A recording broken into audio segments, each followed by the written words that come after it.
It really came to after the shutdown. We knew there was waste. We'd need to do something with the waste. But honestly, I kind of figured that was already settled. It's just a matter of going through the process now. And then it turns out we have nowhere to take the waste. And the waste has been stored in what was intended for temporary storage. And now we've got this crisis on our hands. So the canisters are nearing the end of their intended lifespan. We have a company we're working with that is not being straightforward with us, and we have to get to the bottom of these things. And there's just too much at stake to sit back and be comfortable and let someone else take care of this problem. I think awareness is so key to our success. And I didn't realize that till I went to the San Clemente Ocean Festival and we built a full-size replica of a canister with cracks and gouging and corrosion. And it was fantastic to have all those people walking by and understanding what the issue was. But the realization was that nobody knew anything about this problem. And that's when I realized I'm trying to do too much myself. There's no way I'm going to reach all the people that have to be reached.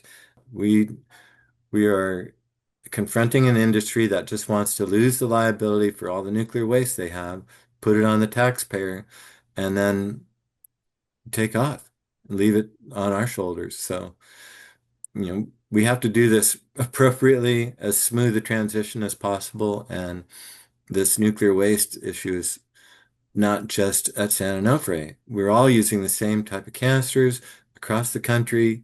If something happens at any of those other places, especially San Onofre, it's going to be panic for everyone else that has these same kind of canisters. They know it won't be long before they're facing the same situation. So it takes a long time to create the facilities to transfer the waste.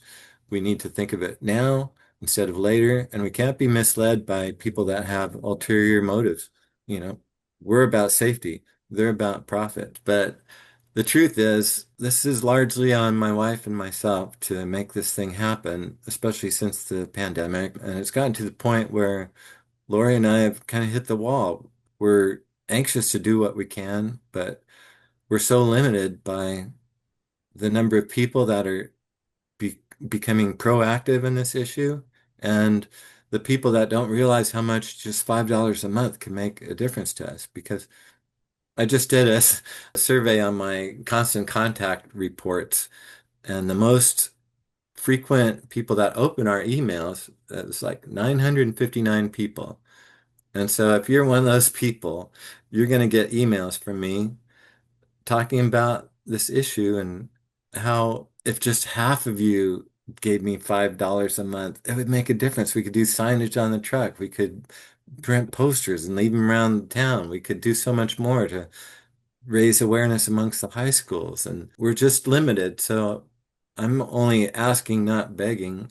And it's out of concern for the future generations. We're just doing everything we can, and we need your help. And I know there's a lot of other things vying for your attention and finances, and such a topsy-turvy world. It's hard to even ask you to do more, but this is a big issue and we need help. That's all.